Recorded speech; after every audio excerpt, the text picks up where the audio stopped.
agradecer a la Sociedad Peruana de Oftalmología por la invitación y la oportunidad, al Instituto Regional de Oftalmología por haber sido mi casa y mi centro de formación estos últimos 3 años.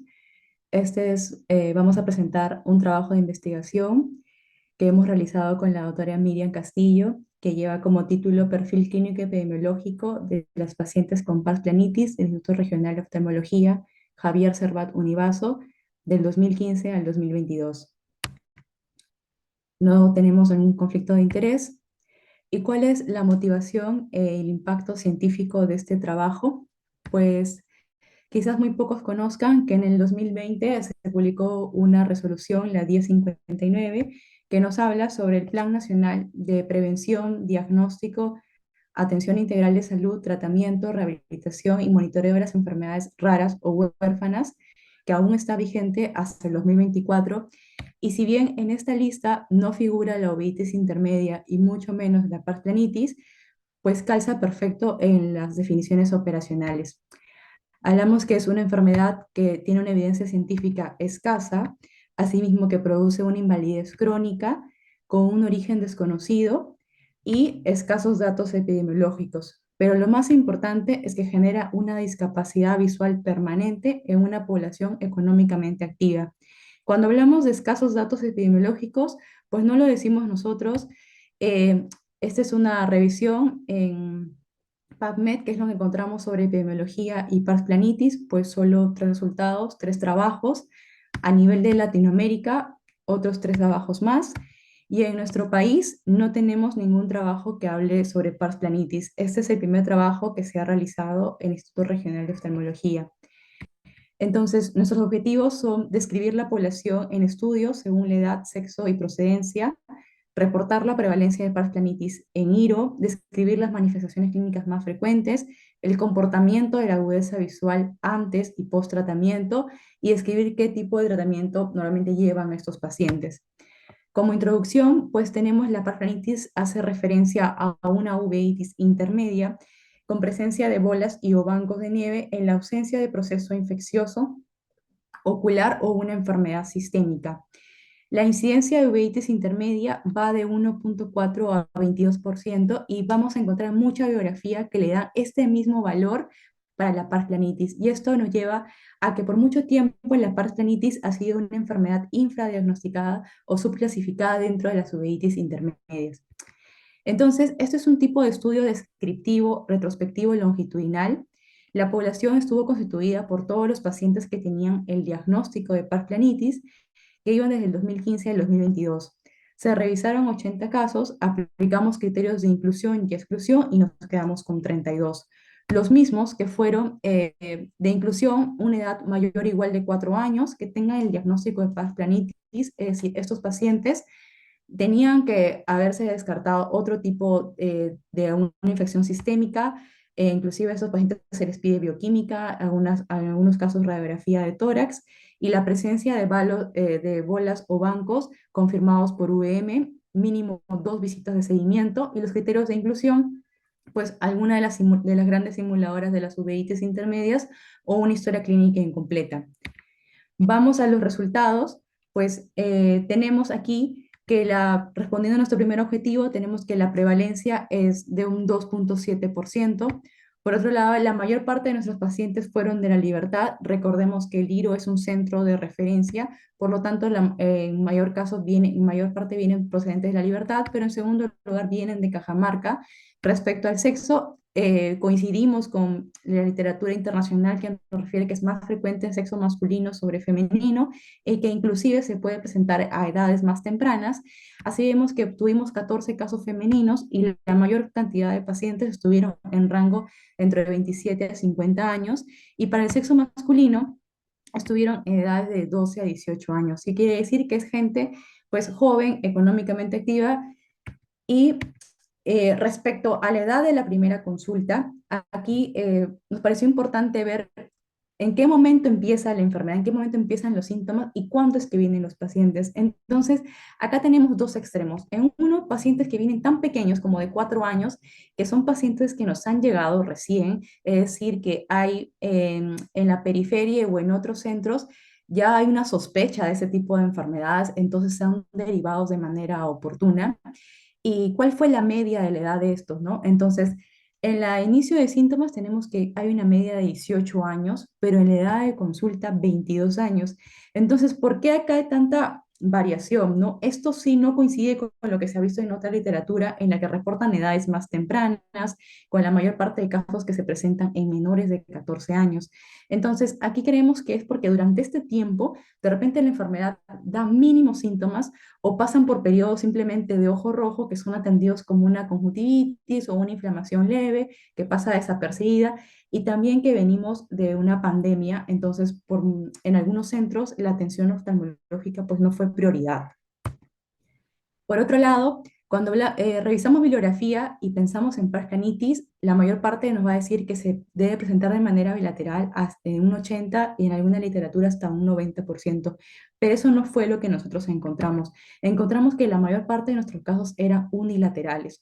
Por lo tanto, acá consideramos que era mejor separar el comportamiento de la agudeza visual por ojo, eh, teniendo así que el ojo izquierdo fue más afectado en 25 ojos en relación al ojo derecho, ¿no?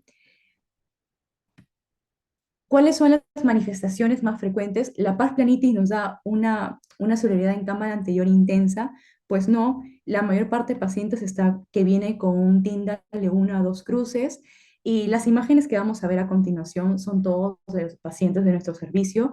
Entonces, hay pacientes que vienen con una endotelopatía corneal periférica, que normalmente hablamos de un límite entre una córnea edematosa con precipitados retroqueráticos, que sobre todo se ha asociado a procesos inflamatorios, pero no a severidad. Por otro lado, también tenemos que se encontraron pacientes que tenían sinequias posteriores, eso se encontró casi en un 85% de los pacientes que acuden a la consulta, vienen así, pacientes que vienen con queratopatía en banda, 14 casos y punteado el precipitado, perdón, retroquerático en 27 casos también. A nivel del segmento posterior, pues nos da vitritis de 1 a 2 cruces en la mayor parte de los casos. Por otro lado, la presencia para nosotros fue más frecuente encontrar bancos sobre bolas de nieve. Todos estos fueron confirmados por VM y está descrito que los bancos de nieve se han asociado a mayor severidad, ¿no? Inclusive a procesos unilaterales. Aquí, la presencia de las bolas de nieve fue en 17 casos y en la mitad de los mismos presentaron tanto bancos como bolas de nieve.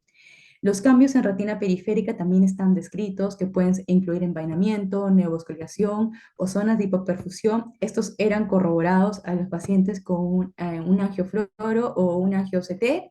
Entonces, si es que el paciente veíamos que tenían zonas de hipoperfusión, a pesar de encontrarse este tratamiento y persistían con inflamación, pues eran candidatos al láser. Eso se aplicó en ocho casos de nuestro trabajo.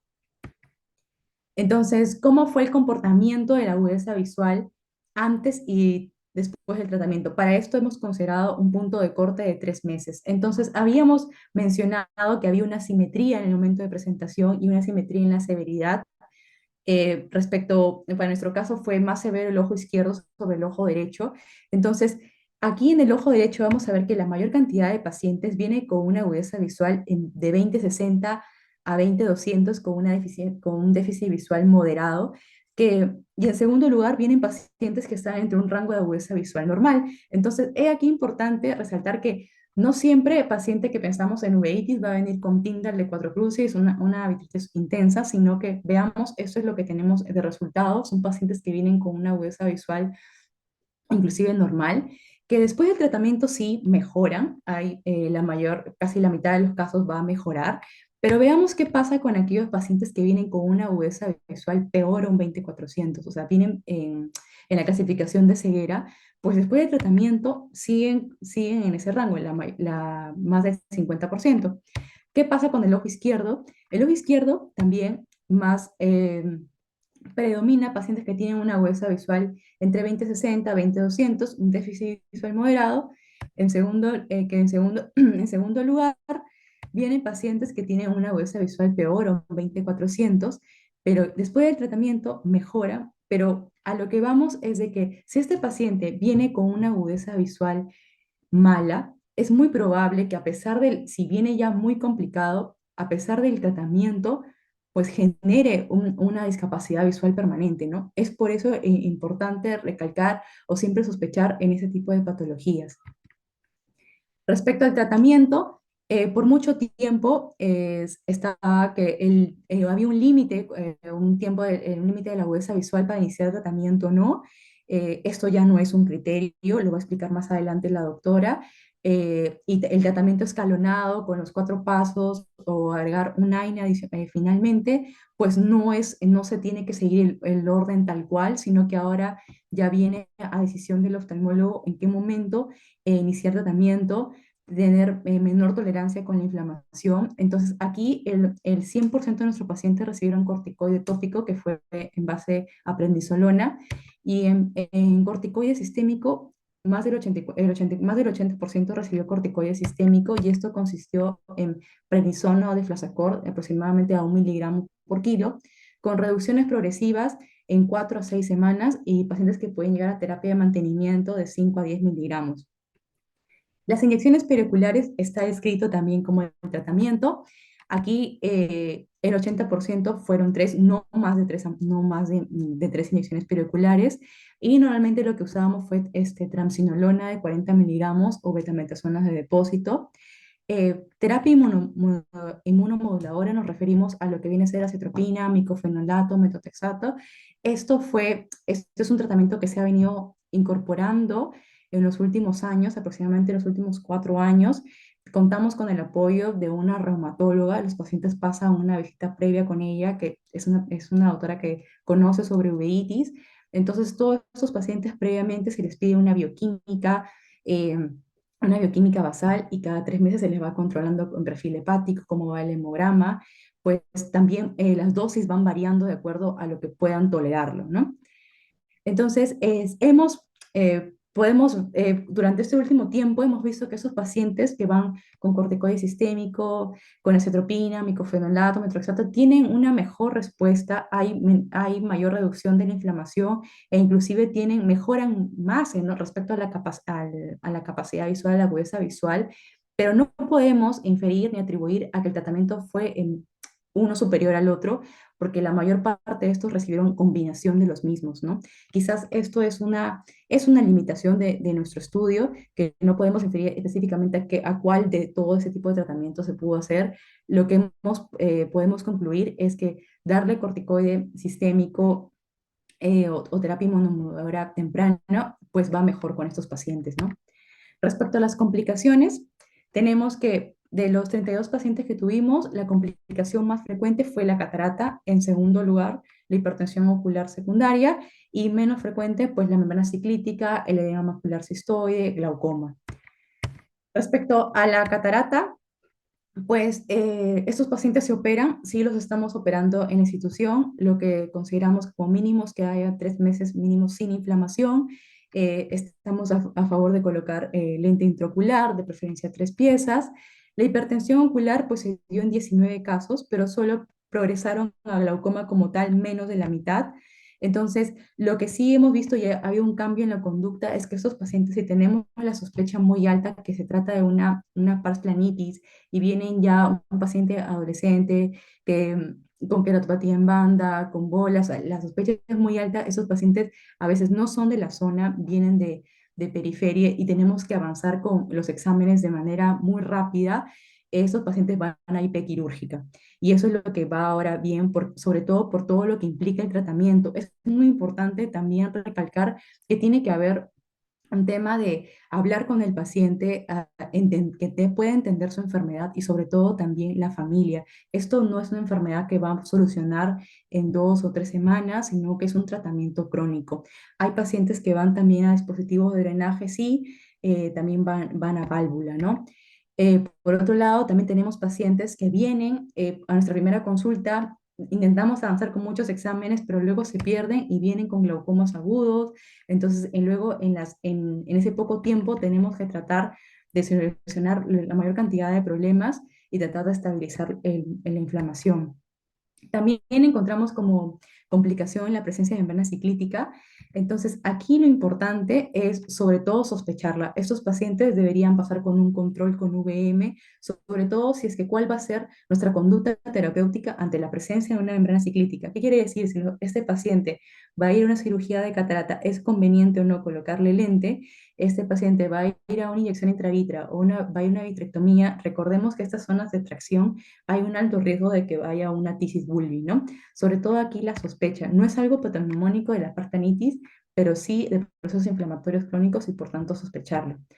Otros hallazgos fue el edema macular cistoide y la papilitis, que también acá nuestra experiencia básicamente va con el uso de anti-VEGF, no tenemos experiencia con el uso de corticoides intravítreos y complicaciones menos frecuentes fue el desprendimiento de retina en 8 casos, pero solo de estos fueron a vitrectomía 3 pacientes. Eran pacientes que venían con DRs crónicos con muy mal pronóstico y son pacientes que son pues de los primeros años del estudio y membrana hiperretiniana fue lo menos frecuente hallado solamente en 2 casos, pero no siempre es un desprendimiento de retina como tal, muchas veces es una retinosquisis. Entonces ya, bueno, más adelante veremos si es que esto es el tratamiento no indicado, si es que es realmente conveniente que estos pacientes vayan al láser o no. Este es el caso de uno de nuestros pacientes que tenía una retinosquisis, pero igual se consideró colocarle láser básicamente como un tema de marcaje y seguimiento si es que había progresión luego, ¿no? Entonces, ya para finalizar, ¿qué más sabemos sobre la pars planitis? Básicamente acá me refiero a cuál es la inmunopatogénesis de la enfermedad. Hablamos de una etiología autoinmune, hay estudios histopatológicos que han visto que sobre este envainamiento perivascular hay células T y además hay una contribución del antígeno leucocitario humano, es decir, que hay alelos que están susceptibles, que se comparten con otras enfermedades, y a esto hacemos mención sobre todo al tema de la esclerosis múltiple de neuritis óptica, ¿no? Aquí la idea no es generar controversia, sino básicamente si tenemos la sospecha alta de un paciente con pars planitis, pues primero, y estamos ya dispuestos a darle terapia inmunosupresora o ahorradora de corticoides, es importante desfocalizar al paciente. Si el paciente tiene algún tipo de síntoma neurológico, pues nunca está de más pedir una resonancia magnética, ¿no? Hay también mucha literatura que no comparte esto, que solamente que esos alelos susceptibles son, pero no son con planitis, sino que son simplemente con uveitis intermedia. Bueno, ya para finalizar, las limitaciones de nuestro estudio es un estudio retrospectivo, hubo un subregistro en las historias clínicas, el tiempo de seguimiento, pues lo que hemos considerado para valorar funcional, clínica y funcionalmente fueron 3 meses, nuestro punto, pero se podría ampliar a 6 meses o cómo es el comportamiento a larga data. Tenemos una muestra reducida, se recomienda ampliar el periodo de estudio y hay un sesgo de resultado. Acá hay diferente evaluador en distintos controles. Como conclusiones, ¿qué es lo importante de llevarse en esta exposición? Pues que nosotros tenemos que la parsplanitis tiene una prevalencia de 2,7% de todas las uveitis, es más frecuente en adolescentes varones y para nuestra población, en la mayor parte de nuestro caso en la libertad. Los síntomas, pues no hay algo patognomónico, pueden ir desde una vitritis, una uveitis anterior o bancos de nieve. La complicación más frecuente fue encontrar catarata e hipertensión ocular. Vamos a ver que si bien hay pacientes que vienen con un déficit visual moderado que logran mejorar, pues vamos a ver que el 15% no cambia. Entonces sí llega a generar un déficit visual permanente, una discapacidad visual. Y el tratamiento va básicamente con corticoides tópicos y sistémicos. Y habiendo el inicio de tratamiento temprano y oportuno, habiendo descartado otra patología, sí influye en la agudeza visual final. Terminando con esta frase, muchas gracias por su atención. Muchas gracias, doctora Burgos. Creo que continuamos con la presentación de la doctora Marita Quesada, por favor, y al final hacemos las conclusiones y las intervenciones.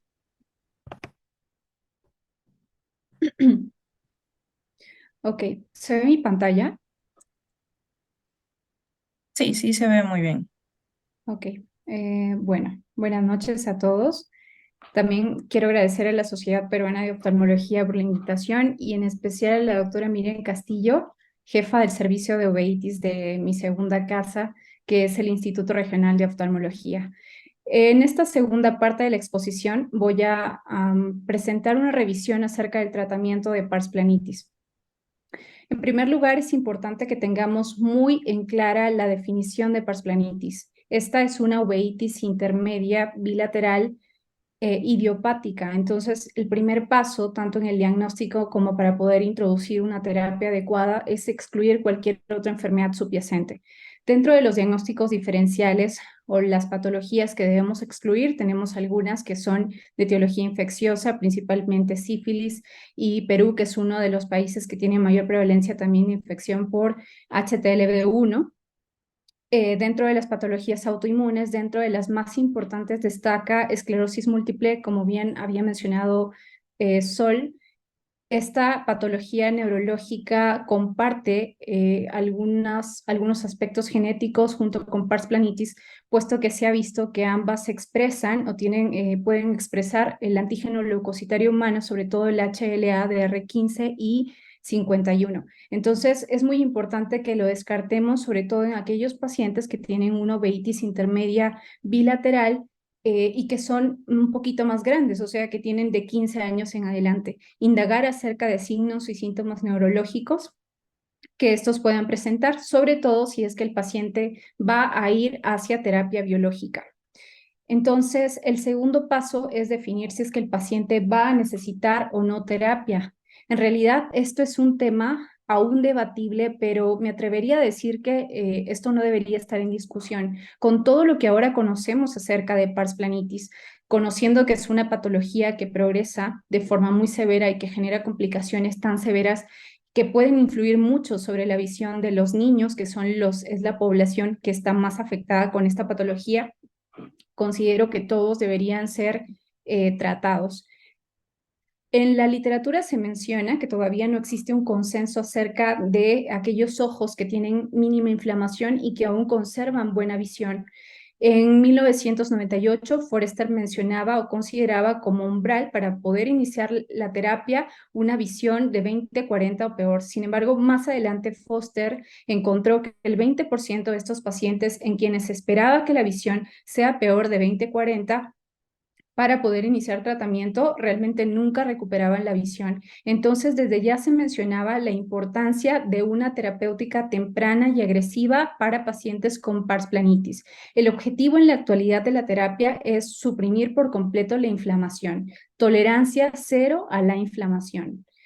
Hace varios años, Kaplan mencionaba una serie de pasos que iban de forma escalonada para el tratamiento de la pars planitis, considerando en primer lugar el uso de corticoides perioculares y sistémicos.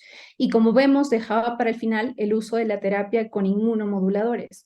Más adelante, Foster modifica este algoritmo e incluye a los antiinflamatorios no esteroideos como terapia de segunda línea después de los corticoides perioculares, puesto que se creía que los AINES lograban disminuir los brotes en el tiempo de la uveitis. Sin embargo, en la actualidad este concepto se ha desterrado.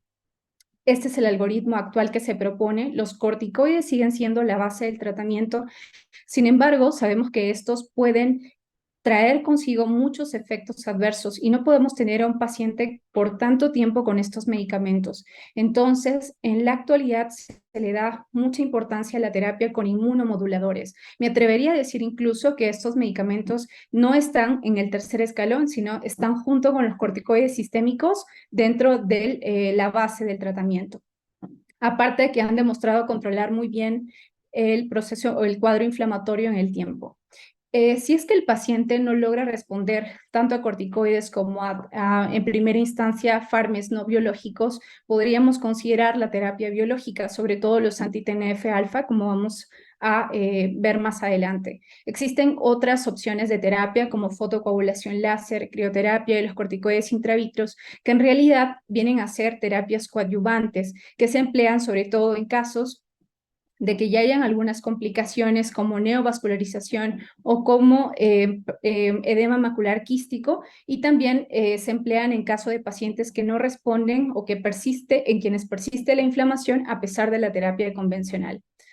Hablando acerca de los corticoides, en relación a los tópicos, hay que recordar que estos no tienen buena capacidad de penetrancia hacia la cavidad vítrea. Entonces, sobre todo en pacientes fáquicos, únicamente los indicamos cuando hay también células en cámara anterior.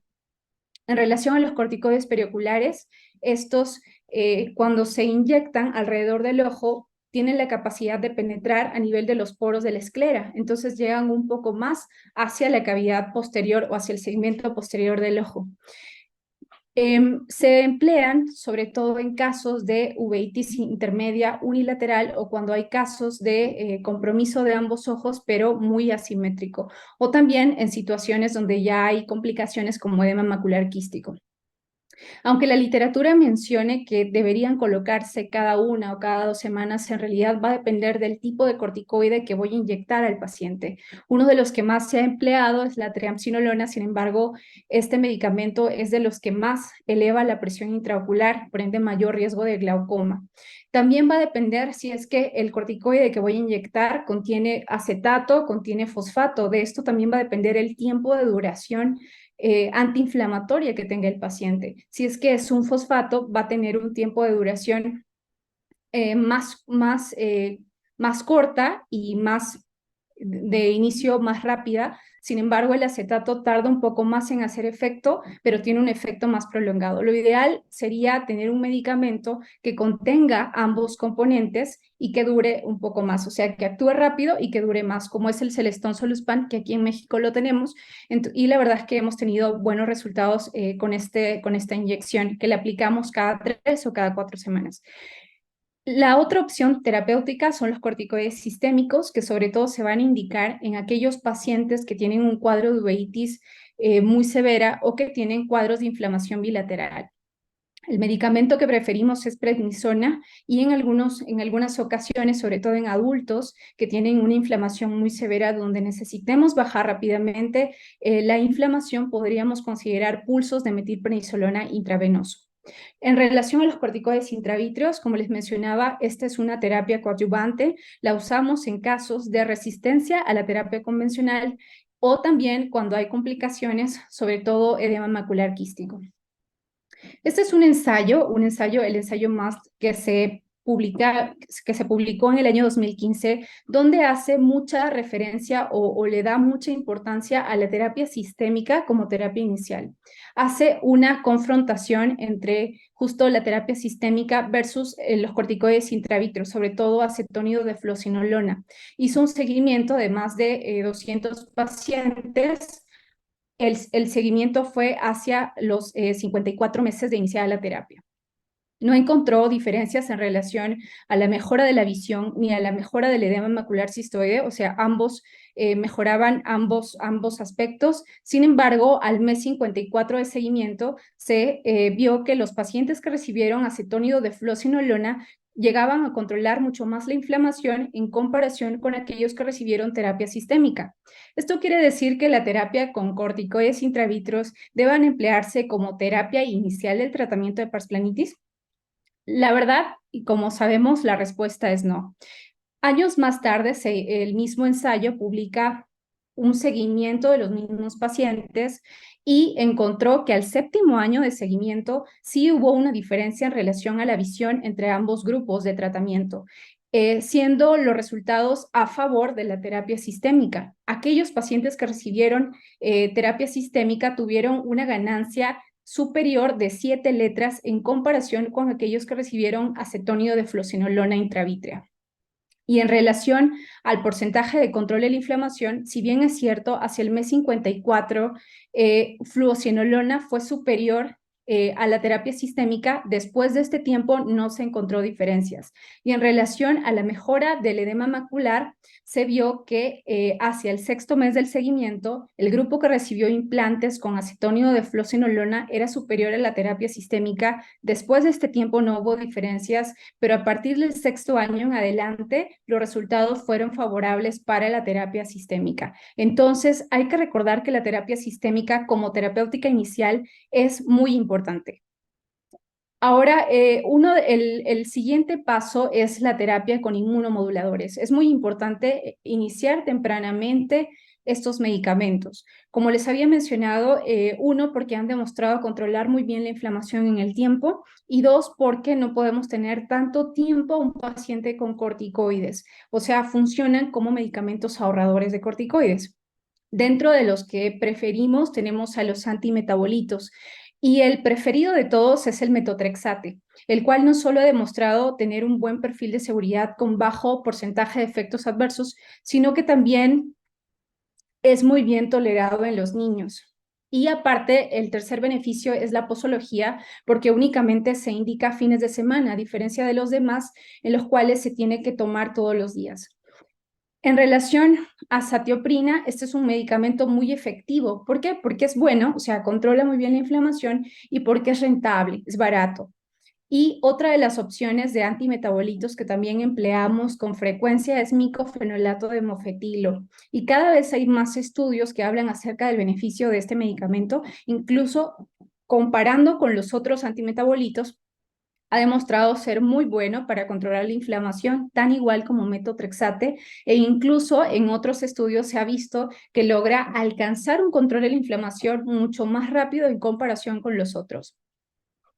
También tenemos otras opciones como los inhibidores de la señalización de células T como ciclosporina A y tacrolimus. La verdad es que no tenemos experiencia con el uso de este medicamento, uno porque es muy caro y dos también porque produce muchos efectos adversos, sobre todo toxicidad renal e hipertensión.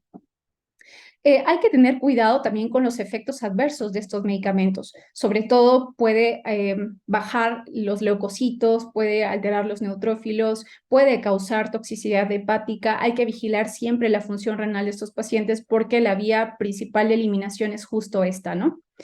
Y otra de los efectos adversos comunes también son las molestias gastrointestinales.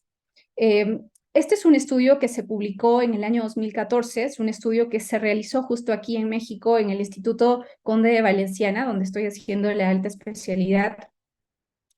Fue un estudio publicado por el doctor Pedrosa, mi maestro, y justo hace referencia a los principales medicamentos inmunomoduladores que utilizamos. Es lo mismo que utilizamos hasta el momento. De primera elección tenemos a metotrexate y a satioprina. Es importante destacar que cuando un fármaco no biológico no nos funciona con máxima dosis y a los 3 meses de terapia, ya podríamos considerar migrar o agregar terapia biológica. Sin embargo, sabemos que conseguir adalimumab o infliximab es muy difícil. Entonces, una de las opciones es combinar dos fármacos no biológicos. De las combinaciones que más hacemos, tenemos a metotrexate y a satioprina, pero nunca combinamos tres. Uno, porque no tiene mayor beneficio antiinflamatorio y dos, porque más bien podríamos incrementar el riesgo de efectos adversos. Ahora, el uso de inmunosupresores demostró reducir en un porcentaje cercano al 70% el uso de la necesidad de corticoides y además en más del 50% de estos pacientes se vio una mejora en la visión y se vio una mejora en el cuadro de inflamación. Esta es una revisión sistemática que se publicó en 2013 que hace una compilación de una serie de estudios que hablan acerca de metotrexate. Haciendo un análisis combinado de todos estos estudios, se vio que metotrexate en promedio lograba un control de la inflamación en el 73% de los pacientes con pars planitis. Entonces, es un medicamento que la verdad es muy, muy bueno. Ahora, como les comentaba, hay que tener mucho cuidado con los efectos adversos que puede ocasionar este medicamento. Por eso es que usualmente solicitamos laboratorios cada 3 o cada 6 semanas, dependiendo del paciente, dependiendo del caso. Y siempre hay que vigilar que no se bajen mucho los leucos, las plaquetas, los neutros. Hay que vigilar la función renal y también la función hepática. El Colegio de Reumatología, el Colegio Americano de Reumatología propone una serie de recomendaciones que es en relación a los valores de enzimas hepáticas, podríamos hacer también el ajuste de la dosis de metotrexate. Una de estas recomendaciones es que si es que vemos que mi paciente tiene 2 enzimas hepáticas por encima del valor normal, pero que todavía no llega a duplicar, simplemente podríamos observar al paciente. En cambio, si es que 2 de las enzimas hepáticas llegan a estar por encima del doble del límite superior, hay que considerar disminuir la dosis. Sin embargo, si 2 enzimas hepáticas ya llegan a triplicar el límite superior, hay que considerar suspender la terapia hasta esperar que el paciente mejore los valores de las enzimas hepáticas. Este es un ensayo, el ensayo FAST, que se publicó en el año 2019, que hace una comparación entre metotrexate versus micofenolato en pacientes con uveitis no infecciosa. Dentro de los resultados generales, vieron que tanto metotrexate como micofenolato lograban un buen control de la inflamación y eran buenos como terapia ahorradora de corticoides. Sin embargo, cuando se hizo un estudio o una clasificación de acuerdo al tipo de uveitis, vieron que aquellos que tenían uveitis posterior o panuveitis, en el grupo que recibió metotrexate, este fue superior en comparación con micofenolato. Eso dice el ensayo FAST. Sin embargo, en aquellos pacientes que tenían uveitis intermedia asociada a uveitis anterior o únicamente uveitis intermedia, ambos medicamentos lograron un buen control de la inflamación sin diferencias entre ambas terapéuticas. Entonces, micofenolato de mofetilo es muy bueno, incluso se puede considerar como una terapia de primera línea en casos de uveitis no infecciosa, tan igual como metotrexate. Cuando se hizo la comparación de metotrexate versus micofenolato versus azatioprina, este es un estudio un poco más antiguo, en resumen, se encontró que los tres medicamentos lograban un buen control de la inflamación. Sin embargo, micofenolato logró un control de la inflamación más rápido en comparación con metotrexate.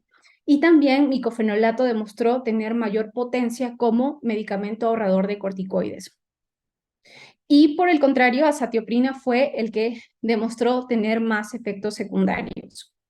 Entonces, el grupo de iniciativa Focus nos proporciona información en este reporte que hace en 2018 acerca del nivel de evidencia y del grado de recomendación de una serie de medicamentos inmunomoduladores, incluyendo los antimetabolitos, los inhibidores de la calciumurina y también agentes alquilantes. Y como vemos, ninguno tiene un nivel de evidencia 1 ni un grado de recomendación A. Ninguno todavía ha sido aprobado por la FDA para el tratamiento de uveitis no infecciosa.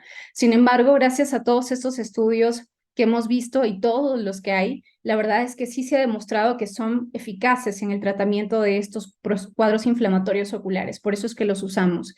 El único que hasta el momento se ha aceptado por la FDA es adalimumab. Y la aceptación por la FDA de adalimumab ha sido gracias a los estudios Visual 1, 2 y 3 que se han venido publicando a lo largo del tiempo, los cuales han demostrado que adalimumab logra un buen control de la inflamación o de la uveitis no infecciosa. Y a las 78 semanas de seguimiento que reporta el Visual 3, se vio que el 80% de estos pacientes tenían una enfermedad inactiva y requerían de un mínimo de dosis de corticoides o ya no necesitaban corticoides. Bueno, se han reportado una serie de estudios pequeños también acerca del uso de estos anti-TNF-alfa. En el caso de adalimumab, el año pasado justo se publica este otro estudio que fue en 115 ojos, donde al 40% de los pacientes les indicaron adalimumab y las razones por las cuales lo indicaron fue por una uveitis refractaria, es decir, que no respondían o que no llegaban a controlar la inflamación con la terapia inicial con corticoides más los otros inmunomoduladores, o eran pacientes que tenían efectos adversos a los corticoides. Y de esto se encontró que el 95% logró o tuvo un buen control de la inflamación ocular y redujo la necesidad del uso de esteroides e inmunosupresores. Este es un estudio publicado en 2017 acerca de infliximab como una terapia en caso de pacientes que no respondían a la terapia inmunomoduladora convencional. Y este es un cuadro donde resume los medicamentos que habían empleado estos pacientes. Incluso uno de ellos ya había recibido adalimumab y gevokizumab. Este estudio, el promedio de los pacientes tuvo 30 años, eran pacientes con uveitis intermedia idiopática más grandes. Vieron que más del 80% logró la remisión de la inflamación y algo importante es que la duración o el tiempo para la remisión fue en promedio 4 meses. Sin embargo, si nos fijamos en el rango, algunos pacientes ya al mes y medio de haber recibido terapia con infliximab lograron la remisión, lograron el control de la inflamación. Y algo importante es que como eran pacientes más grandes e incluso les hicieron un estudio genético, bueno, un estudio para valorar si es que tenían expresión del HLA-DR15, vieron que 2 de ellos pues sí lo tenían, entonces les hicieron un seguimiento en el tiempo también para buscar si es que desarrollaban algún tipo de complicación neurológica como esclerosis múltiple, encontrando que ninguno de ellos tuvo esta complicación. Cuando se hace la confrontación adalimumab versus infliximab, ambos han demostrado controlar muy bien la inflamación. Sin embargo, hay algunos estudios que mencionan que infliximab es mucho mejor, o sea, tiene una mayor potencia ahorradora de corticoides y tiene una mayor capacidad para resolver el edema macular quístico. Sin embargo, estudios más recientes hablan de que adalimumab tiene la ventaja de que reduce los brotes de uveitis en el tiempo en comparación con infliximab. Entonces, cuando se trata de elegir un medicamento biológico, la verdad, el que siempre preferimos es adalimumab. La dosis inicial es de 80 miligramos subcutáneo. Luego indicamos a la semana 40 miligramos y después 40 miligramos cada 2 semanas. En caso de que el paciente no responda a adalimumab, consideramos recién utilizar infliximab, luego golimumab o en última instancia certolizumab.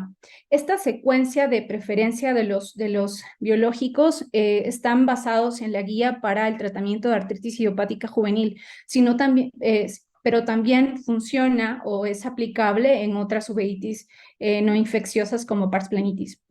Lo que nunca de los nunca empleamos en el tratamiento es etanercept, porque por el contrario, con este medicamento se ha visto que más bien puede inducir el incremento de los brotes de uveitis en el tiempo, así que no lo recomendamos.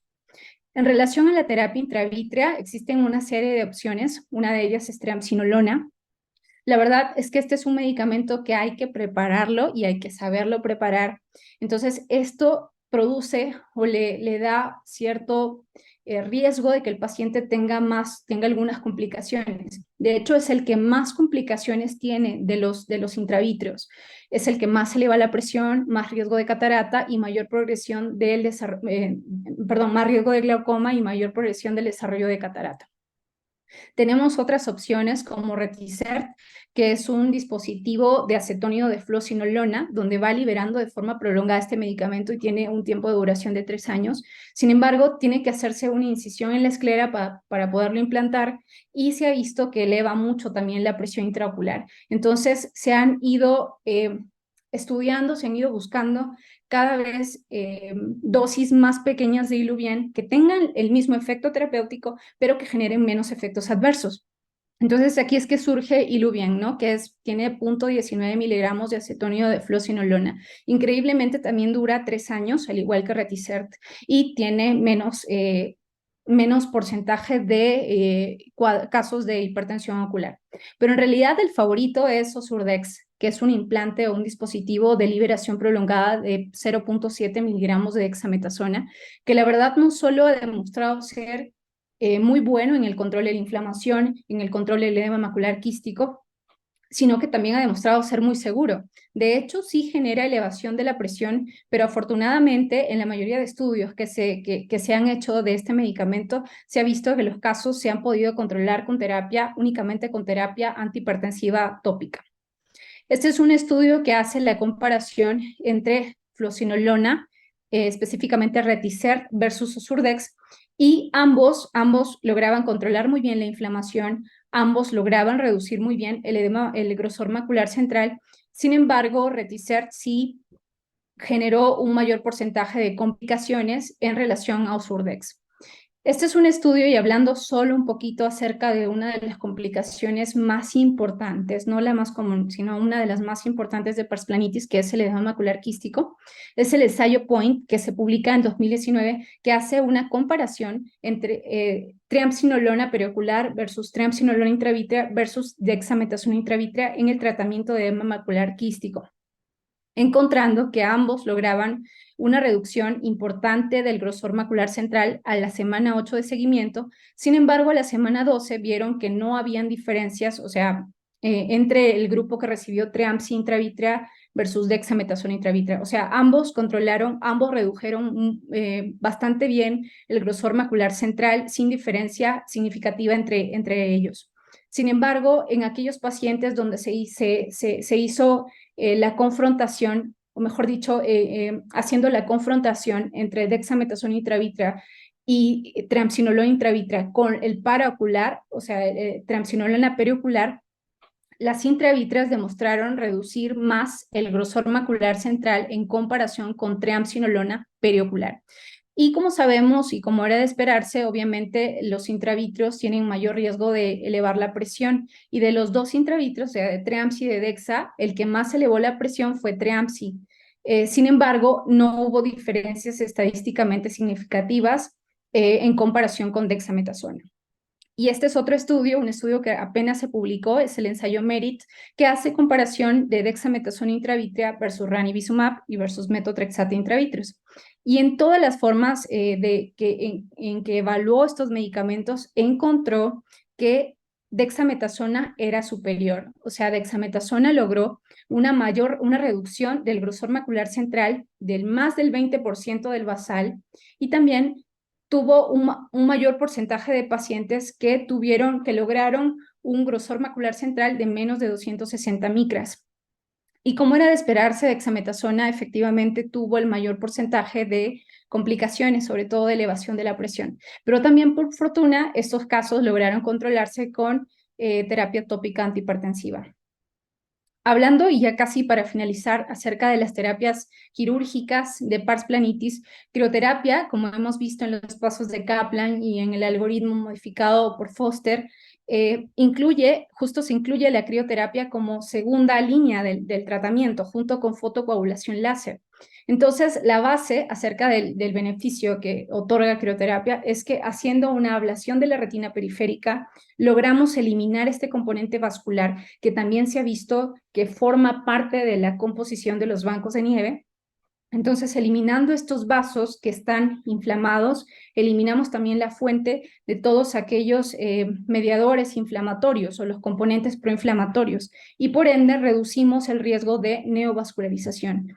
Desde hace varios años hay distintos estudios que hablan acerca de los beneficios de la crioterapia. Este es uno de ellos, donde se vio que la vitritis se eliminó en 78% de los casos de uveitis intermedia resistente a corticoides y que además tenían neovascularización.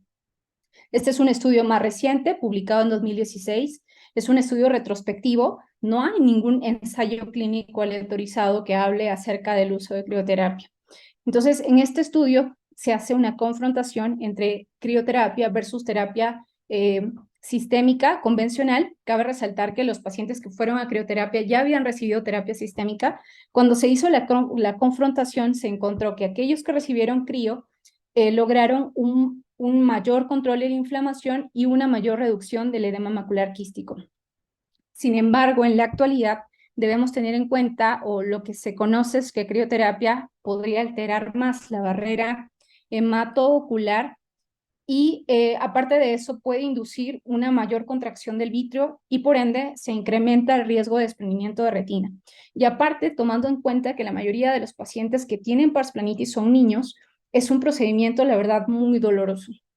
Entonces, en la actualidad limitamos su uso para aquellos pacientes que tienen neovascularización y ni siquiera lo usamos como primera elección para la neovascularización. La verdad es que cuando vemos que un paciente tiene neovasos, lo primero que hacemos es ponerle láser. Si sangra o si forma neovasos, a pesar del láser, sugerimos incluso la vitrecto antes de considerar una crioterapia. En relación al láser, también antes se empleaba como terapia de segunda línea. En la actualidad lo preferimos para algunas situaciones, por ejemplo, cuando ya hay neovasos en la retina, cuando ya hay zonas de isquemia con cierre capilar, sin la formación de colaterales aún, cuando hay casos de tracción retiniana y en algunos casos también lo consideran para evitar que avance la retinosquisis. Lo pongo entre signos de interrogación porque la verdad es que eso todavía no está demostrado. Algunos incluso utilizan el láser únicamente como marcaje para poder valorar en el tiempo de que ésta no avance. Sin embargo, la realidad es que la retinosquisis en muchos casos se autolimita, o sea, mejora. Por eso es que muchos simplemente la observamos y la verdad es que no progresa, se mantiene igual. Otra de las opciones es la vitrectomía, que sobre todo la dejamos cuando ya hay complicaciones como desprendimiento de retina, como membrana epirretiniana, como casos de tracción vitromacular, cuando persiste la inflamación a pesar de toda la terapia, y también se puede emplear en casos de edema macular quístico refractario, ¿no? Porque sabemos que al sacar el vitrio, que justo es el principal sitio de la inflamación en pars planitis, eliminamos todos estos componentes inflamatorios que se encuentran en él. Entonces, estos componentes inflamatorios también influyen en el desarrollo del edema macular quístico. Por ende, se ha demostrado que la vitrectomía en casos de pacientes que son refractarios a terapia y que tienen un edema macular quístico va muy bien. Y una indicación también es la hemorragia vítrea persistente. Y es muy importante resaltar la palabra persistente, debido a que aquí quiero hacer hincapié en algo breve. Hay que recordar que niño con hemovitrio siempre debemos descartar pars planitis. Y muchas veces este sangrado, o mejor dicho, este sangrado se produce por los neovasos que se forman producto del cuadro inflamatorio activo. Entonces, muchas veces los pacientes responden o mejoran ese sangrado vítreo únicamente con terapia antiinflamatoria. Sin embargo, cuando persiste el sangrado es cuando ya podríamos considerar una vitrectomía. Y por último, hablando brevemente de cirugía de catarata, y es conveniente, creo yo, porque es la complicación más frecuente de pars planitis. Y sin entrar mucho en detalle, este es un tema que expuso hace poco la doctora Serrate. Lo único que quiero mencionar aquí es que sí había controversia hace mucho tiempo, incluso en la actualidad, algunos siguen considerando no dejar lente intraocular en pacientes quienes se les retira la catarata. La verdad es que los estudios que estaban a favor de la faquia son estudios antiguos y la verdad en este tiempo todavía no se consideraba a la terapia inmunosupresora como actualmente sí se emplea. Entonces, sabemos que un paciente con terapia inmunosupresora tiene la chance de tener un control de la inflamación en el tiempo con este medicamento. Entonces, en la actualidad, un paciente, si está bien controlada la inflamación, como es la recomendación general, mínimo 3 meses sin inflamación, si es que hacemos una buena técnica quirúrgica, lente en saco, lío acrílico hidrofóbico, entonces, y buen control, buen seguimiento postoperatorio, sí podríamos dejarle un lente intraocular. De hecho, hay algunas situaciones donde se recomienda evitarlo, sobre todo si es que tenemos un cuadro de uveitis mal controlada.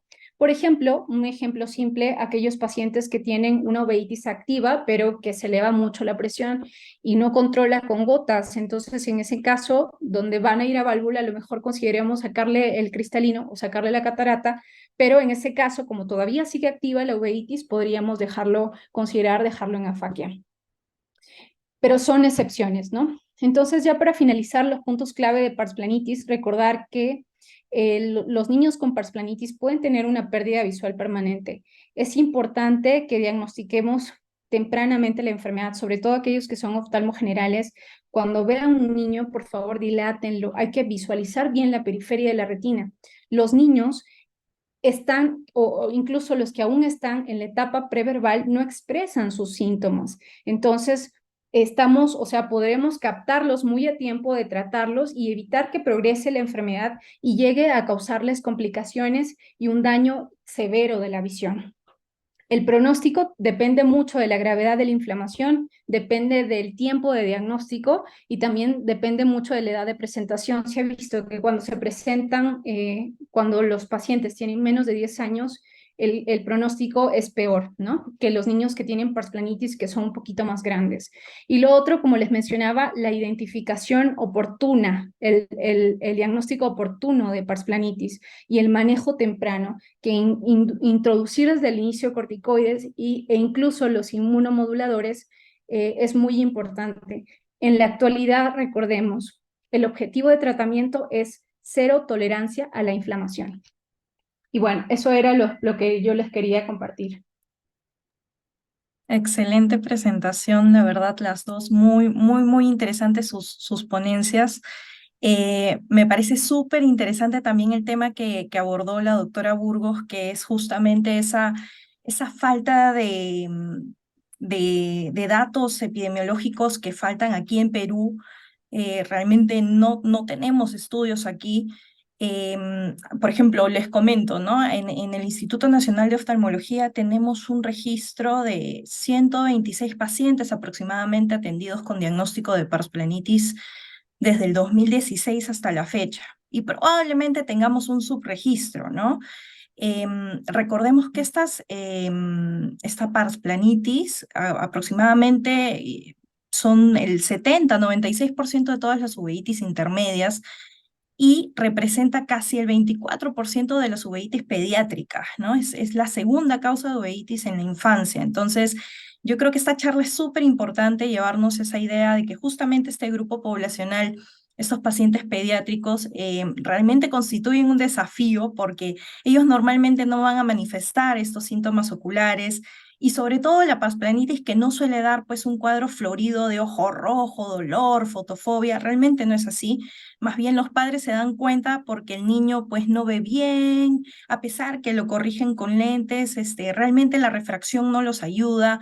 Ahí recién es que pasan a consulta oftalmológica y es en la exploración oftalmológica donde justamente encontramos los famosos copos y bancos de nieve, ¿no?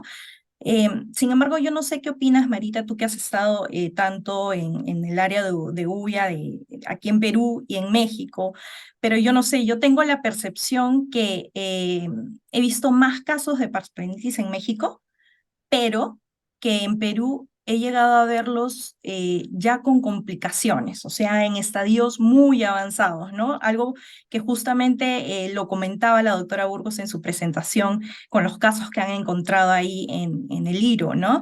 Son pacientes que ya llegan sobre todo con la catarata y que obviamente en ese momento no podemos ver bien el fondo, no podemos encontrar los bancos y los copos, que muchas veces incluso nos tenemos que ayudar con la ecografía o con el VM para recién hallar esto tan importante que define justamente el diagnóstico de parsplanitis. No sé qué opinas al respecto, Marita. Sí, sí, la verdad es que, como mencionaba usted, son niños que todavía están en la etapa preverbal, que no expresan las molestias que puedan tener en los ojos. También he visto que acá llegan como en etapas más tempranas del cuadro inflamatorio o con cuadros muy leves de flebitis o de vasculitis periférica. Y sí, también había visto que en el IRO ya llegan con complicaciones, ¿no? Son niños que, incluso creo que muchos niños se pierden el seguimiento porque no tienen acceso o no tienen mucho dinero para poder comprar los medicamentos. Por ejemplo, los inmunosupresores. Aquí, bueno, incluso yo creo que no hay diferencia en relación al precio de los inmunomoduladores micofenolato. Aquí es caro. Me menciona la doctora Miriam que allá en Perú es un poco más accesible conseguirlo. La verdad es que no desconozco, pero aquí por lo menos es caro conseguir micofenolato. De lo que más usamos es metotrexate, que es un medicamento que aparte es muy seguro, a veces azatioprina, también valorando la economía del paciente. Y algo también diferente es terapia biológica. Justo comentaba con la doctora Miriam acerca de cómo, si es que tienen acceso a estos medicamentos, me dice que ella realmente no ha necesitado llegar a terapia biológica para poder controlar sus casos. Usualmente me menciona que ella ve pacientes y hace hasta combinación de dos fármacos no biológicos, o sea, de dos antimetabolitos y los pacientes mejoran. En cambio, acá vemos que, o sea, también, así como llegan más temprano, también tenemos casos de pacientes que tienen cuadros muy complicados, que no responden a dos antimetabolitos y que necesitan terapia biológica. Por lo menos aquí es un poquito más accesible, entre comillas, porque los derivamos al seguro. En los hospitales del seguro sí tienen biológicos, pero tardan un montón para poder conseguirlo. Entonces, pues eso es lo que podría comentarle, ¿no? De hecho, creo que también el tema, yo creo que en el radar de los reumatólogos no está así como fijo Sí. que para planitis tienes que poder usar un biológico, ¿no? Eso también me había dado cuenta. Mira, por ejemplo, en el tiempo que yo estuve en México, yo usé mucho la satioprina porque en ese momento el metotrexate había estado desabastecido. Y la verdad, Ujú. no tuve mayores complicaciones, a pesar que siempre se prefiere un poquito más el metotrexate que la satioprina en niños, pero la verdad no tuve mayor complicación. Y ya regresando, estando aquí en Perú, me di cuenta, y fue algo que sí me causó mucha curiosidad, que muchos de los pacientes empezaban a hacer con azatioprina el aumento de las enzimas hepáticas, más de lo que yo Sí. normalmente había observado en México. Entonces, sí me llamó mucho la atención eso. De repente nosotros tenemos algún tipo de citocromo, no sé, algún haplotipo, qué sé yo, que no permite de repente que seamos unos buenos metabolizadores de azatioprina, podría ser. Por ahí que la doctora Serrata levantó la mano, no sé si doctora podría prender su cámara, sí. Doctoras, buenas noches con todos los concurrentes. Yo realmente me siento feliz. En nombre de la Sociedad Peruana de Oftalmología y del capítulo de UVEA, tengo que felicitarlas. Y primero, felicitarla a la doctora Marita, porque su presentación estuvo muy buena, a la doctora Sol y a su profesora, ¿no? A la doctora Miriam Castillo. Ella es la descubridora de este equipo de gente joven. Esto inculcó en ustedes el cariño, la afición a la uveitis. Y eso es lo que tenemos que replicar en todas partes. Tenemos más de 30 millones de personas de norte a sur, de este a oeste, que necesitan de la atención.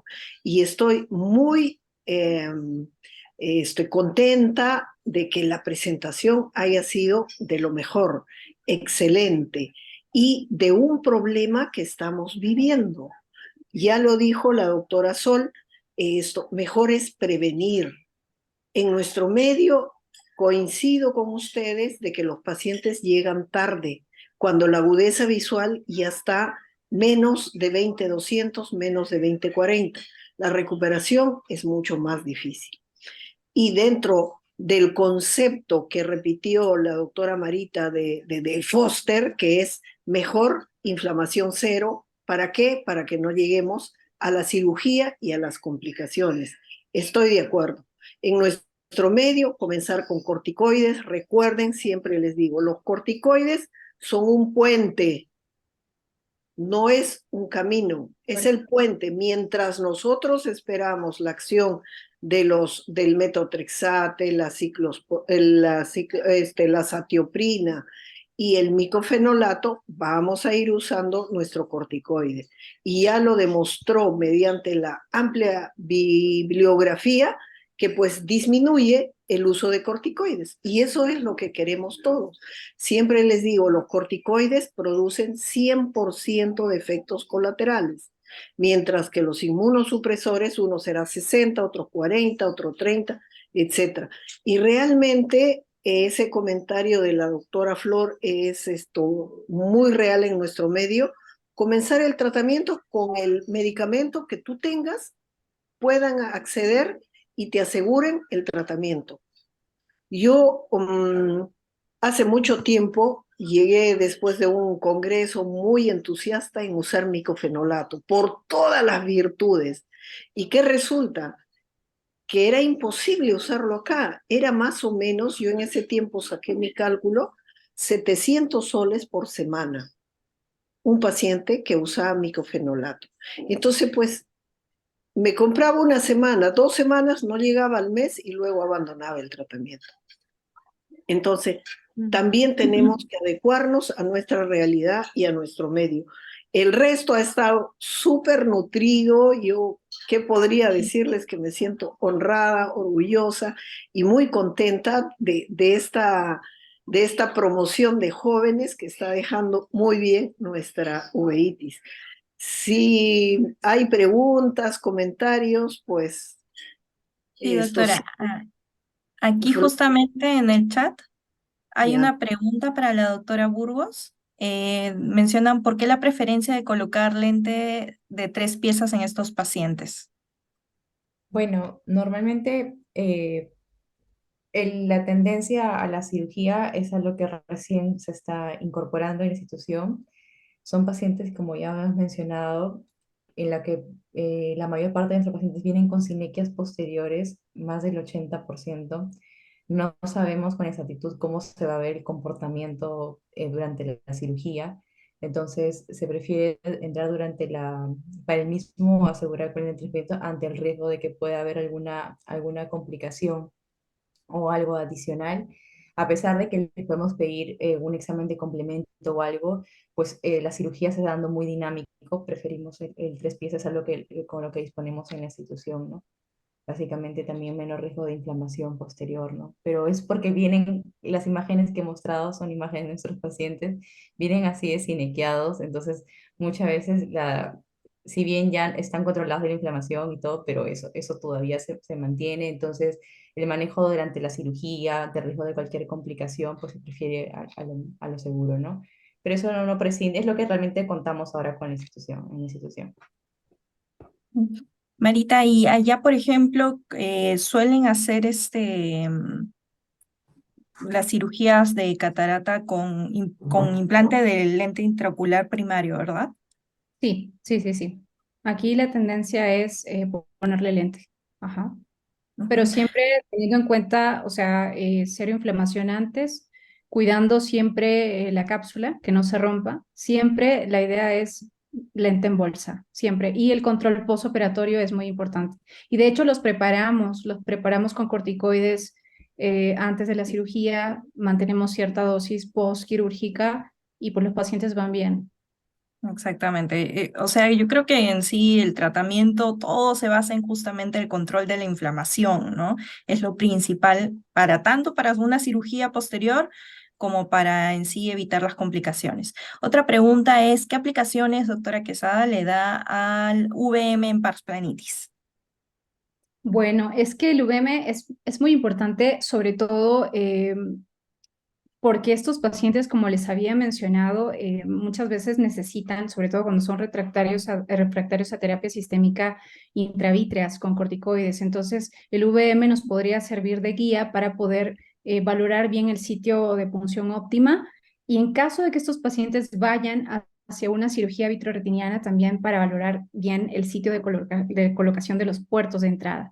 Esa es la utilidad que básicamente le damos al VM. Exactamente, ¿no? Y aparte que, de hecho, hay un estudio de ahí de la PEC en México que mencionaban Sí, que eran detectables la presencia de membranas ciclíticas a través solamente del fondo de ojo y de lámpara, más o menos en un 15%, ¿no? 15%. Ajá, sí, Y sí. que justamente con la aplicación del VM este porcentaje aumentaba, ¿no? Aumentaba un 68%, entonces es bastante, ¿no? Justamente es para un manejo más de las intravítreas y del puerto de la vitrectomía, ¿no? Muchas veces justamente estos bancos están justamente hacia inferior, no solemos colocar los puertos hacia abajo, al contrario, los ponemos en la parte superior generalmente, por justamente la presencia de estos bancos, ¿no? No sé si haya otra pregunta por ahí, por el chat. Parece que no. Bueno, me auno al comentario de la doctora Serrate, excelentes presentaciones. Eh, no tengo nada más que decir ni que agregar. Felicitaciones a ambas y bueno, yo creo que damos por concluida la sesión. Cuídense mucho. Gracias, Gracias. gracias. Chao, chao.